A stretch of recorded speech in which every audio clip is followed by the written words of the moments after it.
Pengamat politik dari Universitas Indonesia Aditya Perdana mengungkapkan sejumlah pihak, termasuk Airlangga Hartarto, berpeluang menjadi bakal calon wakil presiden, cawapres, dari Prabowo Subianto.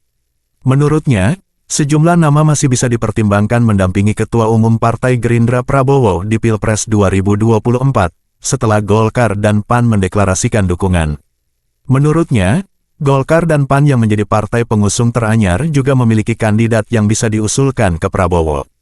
Ia mengatakan, Golkar akan menyodorkan kader terbaiknya Airlangga Hartarto untuk mendampingi Prabowo.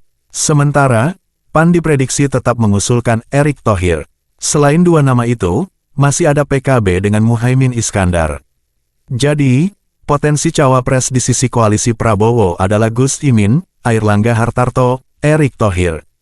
Penentuan cawapres dari sejumlah nama itu tentu tidak mudah diputuskan dalam koalisi, kata Direktur Eksekutif Algoritma Research and Consulting ini, dalam keterangan, Senin, tanggal 15 Agustus tahun 2023.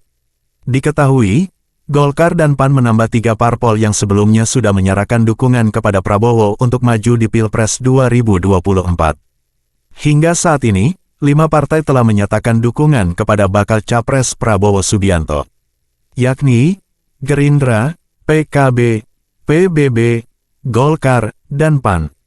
Dari kelima partai ini, 4 diantaranya merupakan partai yang berhasil masuk dan memiliki kursi di DPR RI.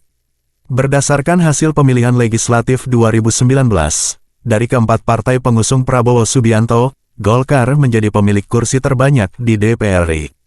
Bahkan, jumlah kursi Golkar melebihi partai asal Prabowo sendiri, Gerindra. Golkar, yang saat ini dipimpin Ketua Umum Airlangga ini berhasil mengantarkan 85 kadernya untuk duduk di kursi Parlemen Senayan.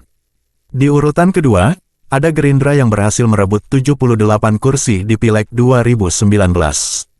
Sementara, PKB dan PAN menyusul setelah Gerindra dengan 58 kursi, PKB, dan 44 kursi, PAN. Jika 4 parpol yang masuk Parlemen Senayan ini digabung, jumlah total perolehan kursi mereka untuk mengusung Prabowo Subianto yakni 265 kursi. Jumlah itu setara dengan 46,09% jumlah total kursi di DPR RI. Gabungan keempat partai sudah jauh melebihi syarat minimal 20% untuk mencalonkan pasangan calon presiden dan calon wakil presiden 2024.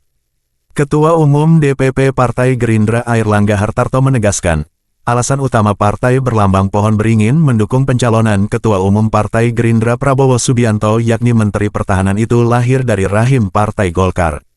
Kenapa Partai Golkar menjatuhkan pilihan kepada Pak Prabowo Subianto? Tidak bukan karena Bapak Letnan Jenderal Pak Prabowo Subianto lahir dari rahim Partai Golkar. Oleh karena itu, beliau mengikuti berbagai kegiatan di Partai Golkar dan kekaryaannya tidak diragukan lagi, ujar Airlangga di Museum Perumusan Naskah Proklamasi, Jakarta, Minggu, tanggal 13 Agustus tahun 2024.